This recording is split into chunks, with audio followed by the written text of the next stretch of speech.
ನಮಸ್ಕಾರ. ನಾನು ಜಗದೀಶ್ ನಡುವಿನಮಠ್, ಸಹಾಯಕ ಪ್ರಾಧ್ಯಾಪಕರು ರಾಜ್ಯಶಾಸ್ತ್ರ.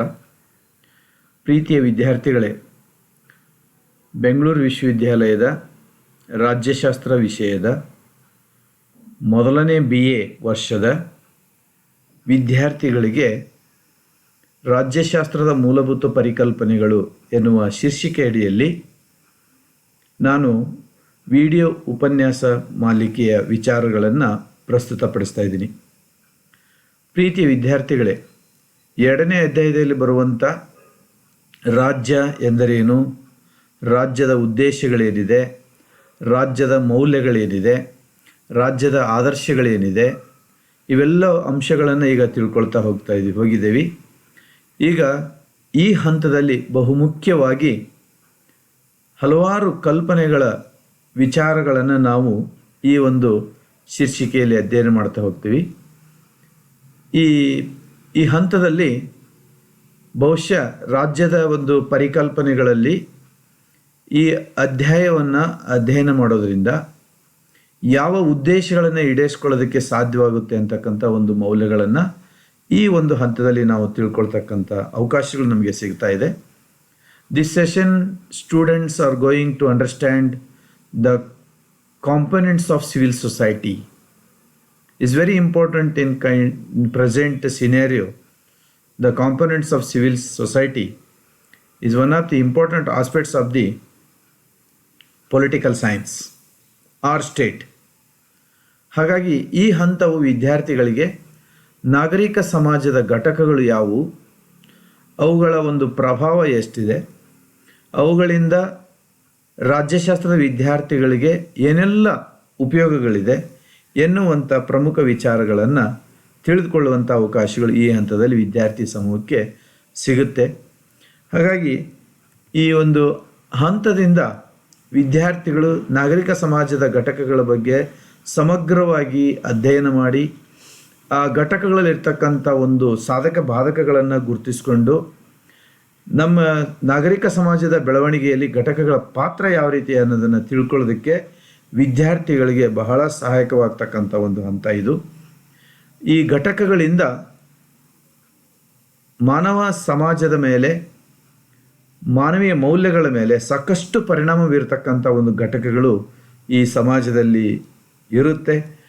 ಅವುಗಳ ಬಗ್ಗೆ ಸಮಗ್ರವಾಗಿ ನಾವು ಅಧ್ಯಯನ ಮಾಡೋದ್ರಿಂದ ನಮ್ಮ ವಿದ್ಯಾರ್ಥಿ ಸಮೂಹಕ್ಕೆ ಬಹಳಷ್ಟು ಉಪಯುಕ್ತವಾದಂಥ ಮಾಹಿತಿಗಳು ಸಿಗುವಂಥ ಅವಕಾಶಗಳು ಈ ಹಂತದಿಂದ ಸಾಧ್ಯ ಇದೆ ಅಂತಕ್ಕಂಥ ಮಾತುಗಳನ್ನು ನಾನು ಹೇಳೋದಕ್ಕೆ ಇಷ್ಟಪಡ್ತೀನಿ.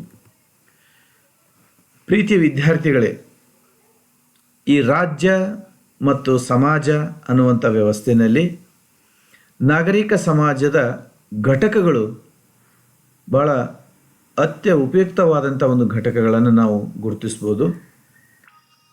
ಸಾಮಾನ್ಯವಾಗಿ ಈ ಘಟಕಗಳಲ್ಲಿ ಬಹಳ ಮುಖ್ಯವಾದಂಥ ಒಂದು ಚಾರಿಟೇಬಲ್ ಘಟಕಗಳು ಅಂತ ಕರೀತಾರೆ. ಅಂದರೆ ಒಂದು ನಿರ್ದಿಷ್ಟವಾದಂಥ ಉದ್ದೇಶ, ನಿರ್ದಿಷ್ಟವಾದಂಥ ಒಂದು ಗುರಿಯನ್ನು ಇಟ್ಟುಕೊಂಡು, ಉದಾಹರಣೆಗೆ ಶಿಕ್ಷಣ ಇರ್ಬೋದು, ಸಮಾಜ ಸೇವೆ ಇರ್ಬೋದು, ಆ ಒಂದು ಧ್ಯೇಯೋದ್ದೇಶದ ಅಡಿನಲ್ಲಿ ಕೆಲವು ಚಾರಿಟೇಬಲ್ ಒಂದು ಸಂಸ್ಥೆಗಳನ್ನು ಸ್ಥಾಪನೆ ಮಾಡಿಕೊಂಡಿರ್ತಾರೆ. ಹಾಗಾಗಿ ಇವು ನಾಗರಿಕ ಸಮಾಜದ ಬೆಳವಣಿಗೆಯಲ್ಲಿ ಈ ಚಾರಿಟೇಬಲ್ ಟ್ರಸ್ಟ್ ಅಥವಾ ಚಾರಿಟೇಬಲ್ ಸಂಸ್ಥೆಗಳ ಪಾತ್ರ ಬಹುಮುಖ್ಯವಾಗಿದೆ. ಇವತ್ತು ಅನೇಕ ಚಾರಿಟೇಬಲ್ ಟ್ರಸ್ಟ್, ಒಂದು ಕ್ರೀಡೆಯ ಉದ್ದೇಶದಿಂದ ಚಾರಿಟೇಬಲ್ ಟ್ರಸ್ಟ್ ಮಾಡ್ಕೊಳ್ತಕ್ಕಂಥದ್ದು, ಸಮಾಜ ಸೇವೆಯಿಂದ ಚಾರಿಟೇಬಲ್ ಟ್ರಸ್ಟ್ ಮಾಡ್ಕೊಳ್ತಕ್ಕಂಥದ್ದು, ಹಲವಾರು ಧ್ಯೇಯೋದ್ದೇಶಗಳನ್ನು, ಹಲವಾರು ಸಾಧನೆಗಳನ್ನು ಮಾಡಿರ್ತಕ್ಕಂಥ ಚಾರಿಟೀಸ್ ಇವತ್ತು ಸಂಸ್ಥೆಗಳು ಸಮಾಜದಲ್ಲಿದ್ದಾವೆ. ಅವುಗಳಿಂದ ನಮಗೆ ಬಹಳಷ್ಟು ಉಪಯುಕ್ತವಾದಂಥ ಮಾಹಿತಿಗಳು ಸಿಗುತ್ತೆ. ಅದರಿಂದ ಅನೇಕ ಘಟಕಗಳು, ಸಮಾಜ ಅಂದರೆ ನಾಗರಿಕ ಸಮಾಜದಲ್ಲಿ ಅನೇಕ ಘಟಕಗಳು ಪ್ರಭಾವವನ್ನು ನಾವು ಗಮನಿಸ್ತಾ ಹೋಗ್ಬೋದು. ಹಾಗೆ ಮತ್ತೊಂದು ಪ್ರಮುಖವಾದಂಥ ಒಂದು ಘಟಕಗಳು ಯಾವುದಪ್ಪ ಅಂತಂದರೆ, ಕೆಲವು ಡೆವಲಪ್ಮೆಂಟ್ NGO ಅಥವಾ ಸಮುದಾಯ ಗುಂಪುಗಳು ಅಂತೇಳಿ.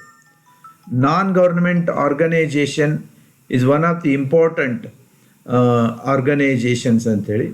ಅಂದರೆ ಸರ್ಕಾರೇತರ ಸಂಸ್ಥೆಗಳು ಈ ಸಮಾಜದಲ್ಲಿ ಘಟಕಗಳಾಗಿವೆ.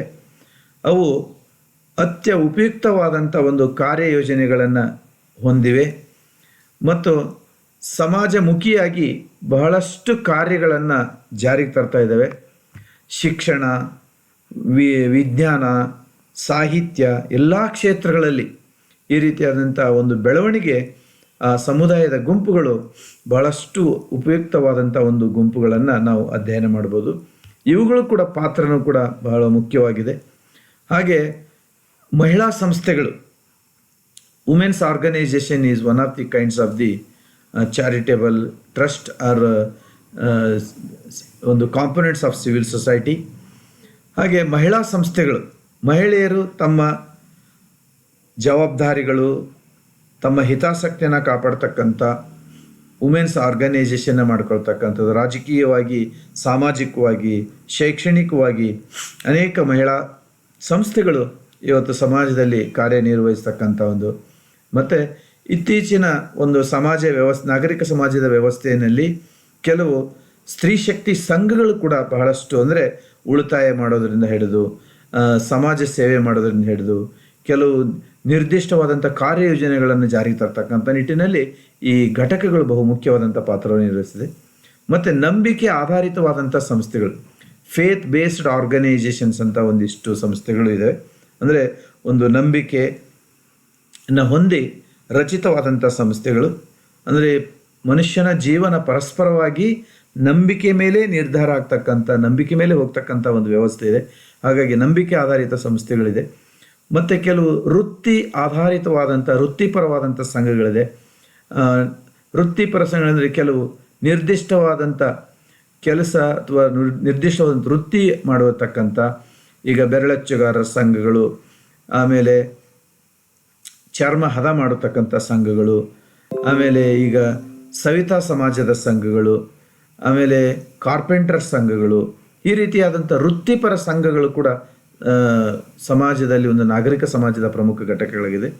ಮತ್ತು ಟ್ರೇಡ್ ಯೂನಿಯನ್ಸ್ ಅಂತ ಒಂದಿಸ್ತಂದರೆ ಒಂದು ನಿರ್ದಿಷ್ಟ ವ್ಯಾಪಾರ ಅಥವಾ ಲಾಭದ ಮನೋಭಾವವನ್ನು ಹೊಂದಿರತಕ್ಕಂಥ ಸಂಸ್ಥೆಗಳು, ಆಮೇಲೆ ಒಂದು ನಿರ್ದಿಷ್ಟವಾದಂಥ ಕ್ಷೇತ್ರಕ್ಕೆ ಕೈಗಾರಿಕೆ, ಕಾರ್ಮಿಕ ಸಂಘಗಳು, ಇವೆಲ್ಲ ಟ್ರೇಡ್ ಯೂನಿಯನ್ ಅಂತಕ್ಕಂಥ ಒಂದು ಸಂಘಗಳಿದೆ.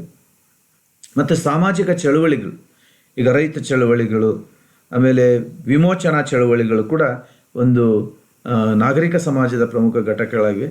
ಆಮೇಲೆ ಒಕ್ಕೂಟಗಳು ಇದ್ದಾವೆ, ಕೋಯಿಲೇಷನ್ ಅಡ್ವೊಕೇಸಿ ಗ್ರೂಪ್ಸ್ ಅಂತೇಳಿ, ಸೋಷಿಯಲ್ ಮೂವ್ಮೆಂಟ್ಸ್ ಅಂತಕ್ಕಂಥ ಒಂದು ಒಕ್ಕೂಟಗಳು, ಕೋಯಿಲೇಷನ್ ಅಡ್ವೊಕೇಸಿ ಗ್ರೂಪ್ಸ್ ಅಂತೇಳಿ, ಅಂದರೆ ಒಂದು ಹಲವಾರು ಸಮಾನ ಉದ್ದೇಶಗಳನ್ನು ಹೊಂದಿರತಕ್ಕಂಥ ಒಕ್ಕೂಟಗಳು, ಮತ್ತು ವಕಾಲತ್ತು ಗುಂಪುಗಳು ಅಂತ ಕರೀತಾರೆ, ಅಡ್ವೊಕೇಸಿ ಗ್ರೂಪ್ಸ್ ಅಂತೆ. ಹೀಗೆ ಸಮಾಜದಲ್ಲಿ, ನಾಗರಿಕ ಸಮಾಜದಲ್ಲಿ ಅನೇಕ ಘಟಕಗಳನ್ನು ಹೊಂದಿರತಕ್ಕಂಥ ವಿಶಿಷ್ಟವಾದಂಥ ಒಂದು ಘಟಕ ಸಂಸ್ಥೆಗಳು ನಾಗರಿಕ ಸಮಾಜದಲ್ಲಿ ಪ್ರಮುಖವಾಗಿ ಕಂಡು ಬರ್ತಾ ಇದ್ದಾವೆ. ಹಾಗಾಗಿ ಒಟ್ಟಿನಲ್ಲಿ ಈ ನಾಗರಿಕ ಸಮಾಜದಲ್ಲಿ ಈ ಒಂದು ಕಾಂಪೊನೆಂಟ್ಸ್ ಆಫ್ ದಿ ಯೂನಿಟ್ಸ್ ಅಂತಕ್ಕಂಥದ್ದು, ಕಾಂಪೊನೆಂಟ್ಸ್ ಆಫ್ ದಿ ಒಂದು ಸಿವಿಲ್ ಸೊಸೈಟಿ ಅಂತಕ್ಕಂಥ ಒಂದು ಕಲ್ಪನೆಯಲ್ಲಿ ಬಹಳ ವಿಶೇಷವಾಗಿ ಸಮಾಜದ ಘಟಕಗಳ ಬಗ್ಗೆ ರಾಜ್ಯಶಾಸ್ತ್ರದ ವಿದ್ಯಾರ್ಥಿಗಳಿಗೆ, ಯಾಕಂದರೆ ರಾಜ್ಯಶಾಸ್ತ್ರ ವಿದ್ಯಾರ್ಥಿಗಳಿಗೆ ವಿದ್ಯಾರ್ಥಿ ಸಂಘಟನೆಗಳು, ರಾಜಕೀಯ ಸಂಘಟನೆಗಳು, ಸ್ಥಳೀಯ ಸೇವಾ ಸಂಸ್ಥೆಗಳು, ಒಂದು ಚಾರಿಟೇಬಲ್ ಸಂಸ್ಥೆಗಳು, ಮತ್ತು ನಾನ್ ಗೌರ್ಮೆಂಟ್ ಆರ್ಗನೈಸೇಷನ್ ಅಂತಕ್ಕಂಥ ಒಂದು ಸಂಸ್ಥೆಗಳು, ಇವೆಲ್ಲವುಗಳಿಂದ ಅವರ ವ್ಯಕ್ತಿತ್ವದ ಬೆಳವಣಿಗೆಗೆ ಪೂರಕವಾದಂಥ ಸಂಘಗಳ ಸದಸ್ಯತ್ವವನ್ನು ಪಡ್ಕೊಳ್ತಕ್ಕಂಥ ಒಂದು ಅವಕಾಶಗಳು ಈ ರಾಜ್ಯಶಾಸ್ತ್ರ ವಿದ್ಯಾರ್ಥಿಗಳಿಗೆ, ವಿದ್ಯಾರ್ಥಿ ಸಮೂಹಕ್ಕೆ ಸಿಗ್ತಕ್ಕಂಥ ವಿಶಿಷ್ಟವಾದಂಥ ಒಂದು ಅವಕಾಶಗಳಾಗಿದೆ. ಒಟ್ಟಿನಲ್ಲಿ ಈ ಒಂದು ಹಂತದಲ್ಲಿ ರಾಜ್ಯಶಾಸ್ತ್ರ ವಿದ್ಯಾರ್ಥಿಗಳಿಗೆ ರಾಜ್ಯ ಮತ್ತು ಸಮಾಜ, ನಾಗರಿಕ ಸಮಾಜದ ಒಂದು ಧ್ಯೇಯೋದ್ದೇಶದ ಅಡಿಯಲ್ಲಿ ನಾಗರಿಕ ಸಮಾಜದ ಘಟಕಗಳು ಕೂಡ ರಾಜ್ಯದ ಒಂದು ಅಭಿವೃದ್ಧಿಗೆ, ರಾಜ್ಯದ ಒಂದು ಬೆಳವಣಿಗೆಗೆ ಒಂದಿಷ್ಟು ಕೊಡುಗೆಗಳನ್ನು ಕೊಡ್ತಕ್ಕಂಥ ಪ್ರಮುಖ ಘಟಕಗಳು ಅಂದರೆ ತಪ್ಪಾಗಲಾರದು. ಒಟ್ಟಿನಲ್ಲಿ ವಿದ್ಯಾರ್ಥಿಗಳು ಇಂಥ ನಾಗರಿಕ ಸಮಾಜದ ಘಟಕಗಳನ್ನು ಸಮಗ್ರವಾಗಿ ಅಧ್ಯಯನ ಮಾಡಿ ಅವುಗಳಲ್ಲಿರ್ತಕ್ಕಂಥ ಒಂದು ರಚನೆ, ಅವುಗಳಲ್ಲಿರ್ತಕ್ಕಂಥ ಒಂದು ಕಾರ್ಯಸೂಚಿಗಳು, ಅವುಗಳಲ್ಲಿರ್ತಕ್ಕಂಥ ಒಂದು ಬದ್ಧತೆಗಳು, ಅವುಗಳಲ್ಲಿರ್ತಕ್ಕಂಥ ಒಂದು ಮನೋಭಾವನೆಗಳು, ವಿಚಾರಗಳು ರಾಜ್ಯಶಾಸ್ತ್ರ ವಿದ್ಯಾರ್ಥಿಗಳಿಗೆ ಬಹಳ ಉಪಯೋಗವಾಗ್ತಕ್ಕಂಥ ಒಂದು ಮಾಹಿತಿಗಳಾಗಿರುತ್ತೆ ಅಂತಕ್ಕಂಥ ಮಾತುಗಳನ್ನು ತಿಳಿಸ್ತಾ, ಈ ಒಂದು ಹಂತದಲ್ಲಿ ಹೆಚ್ಚಿನ ವಿಷಯಗಳನ್ನು ನೀವು ವಿಡಿಯೋ ಉಪನ್ಯಾಸ ಮಾಲಿಕೆ ಮೂಲಕ ಇನ್ನಷ್ಟು ಕಲ್ತ್ಕೊಳ್ತಕ್ಕಂಥದ್ದನ್ನು ಅಭ್ಯಾಸ ಮಾಡ್ಕೊಳ್ಳಿ ಅಂತ ಹೇಳ್ತಾ ಈ ಒಂದು ಹಂತದಲ್ಲಿ ವಿದ್ಯಾರ್ಥಿಗಳಿಗೆ ಸಮಾಜದ ಘಟಕಗಳ ಒಂದು ಸಂಕ್ಷಿಪ್ತ ಪರಿಚಯವನ್ನು ನಾನು ಮಾಡಿಕೊಡೋದಕ್ಕೆ ಸಾಧ್ಯ ಆಗಿದೆ ಅಂತಕ್ಕಂಥ ಮಾತುಗಳನ್ನು ತಿಳಿಸ್ತಾ ತಮಗೆ ಧನ್ಯವಾದಗಳನ್ನು ತಿಳಿಸ್ತೀನಿ.